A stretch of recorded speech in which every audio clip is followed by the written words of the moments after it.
Assalamualaikum warahmatullahi wabarakatuh. Perkenalkan, nama saya Pripti Febiola Windy Riprianti dengan nomor induk mahasiswa 858106817, program studi pendidikan guru sekolah dasar Fakultas Keguruan Ilmu dan Pendidikan.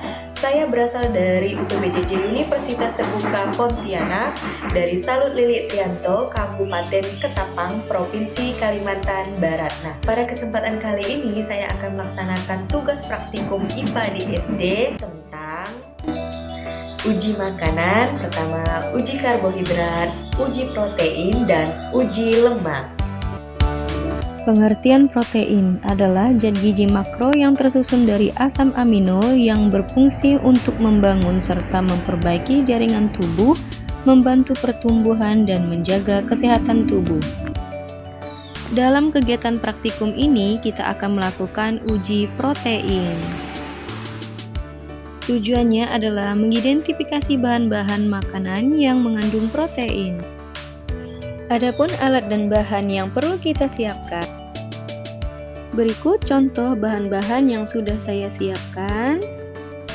Terutama ada sendok, pipet, roti, putih telur, daging ayam, jepitan jemuran, korek, kangkung, dan bulu ayam, ada gula pasir, tepung terigu, serta tempe dan seledri, dan juga ada air kapur, tawas, lilin, serta label uji protein dan tabel pengamatan.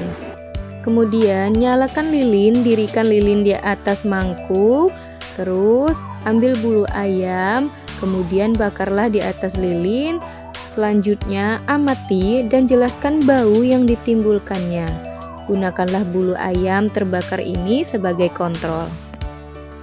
Kemudian jepitlah satu persatu bahan yang akan diuji. Kemudian bakarlah di atas nyala lilin. Bahan yang akan diuji adalah seledri, kangkung, putih telur, roti, tempe, dan daging ayam. Amati bau yang ditimbulkan. Manakah dari bahan yang dibakar tersebut baunya sama seperti bau bulu ayam yang terbakar. Selanjutnya, larutkan 2 sendok makan larutan kapur dan larutan tawas ke dalam mangkuk berisi air. Kemudian, aturlah bahan makanan yang akan diuji di atas piring plastik. Siapkan pipet sebanyak 2 buah, pastikan jangan sampai tertukar. Artinya, jika sejak pertama dipakai untuk mengisap air kapur, seterusnya dipakai untuk mengisap air kapur. Demikian juga jika pertama dipakai untuk mengisap larutan tawas, maka seterusnya untuk larutan tawas. Bahan makanan yang akan diuji meliputi gula pasir, tepung terigu, tempe, putih telur, daging ayam, dan roti. Selanjutnya, ambil pipet, hisap larutan kapur menggunakan pipet, terus teteskan sebanyak 2 tetes ke dalam tepung terigu. Teteskan larutan kapur kepada setiap bahan makanan yang akan diuji. Teteskan larutan kapur kepada tempe, roti, gula pasir, putih telur, dan daging ayam. Kemudian ambil pipet lain untuk mengisap larutan tawas pada daerah bekas tetesan air kapur. Berikan pula 2 tetes tawas kepada masing-masing bahan makanan yang akan diuji. Kemudian amati dan catat perubahan warna yang terjadi ke dalam lembar kerja yang sudah tersedia. Setelah dilakukan pengamatan, bahan makanan yang diuji meliputi gula pasir, roti, tempe, daging ayam, tepung terigu, dan putih telur rebus. Setelah dicampurkan dengan larutan tawas, bahan makanan yang mengandung protein seperti tempe, daging ayam, dan putih telur rebus mengalami perubahan seperti tekstur menjadi lebih menggumpal atau tampak berbeda dari sebelumnya. Hal ini menunjukkan adanya kandungan protein pada bahan makanan tersebut. Roti dan tepung terigu hanya mengalami sedikit perubahan karena kandungan proteinnya lebih rendah, sedangkan gula pasir tidak mengalami perubahan sehingga tidak mengandung protein. Pada uji menggunakan tawas, perubahan yang diamati bukan warna biru tua atau ungu seperti pada penggunaan larutan tembaga sulfat, tetapi warna yang muncul hanya biru muda dan tidak terlalu pekat.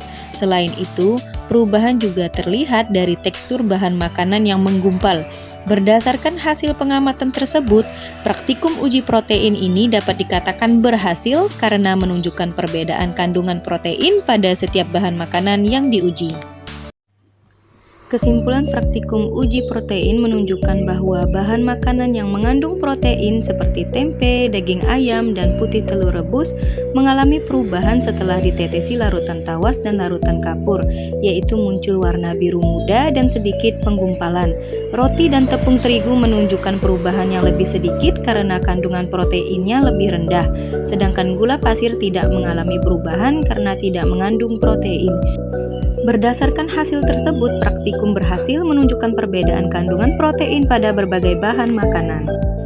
Demikian video praktikum ini. Terima kasih telah menonton. Saya ucapkan wassalamualaikum warahmatullahi wabarakatuh.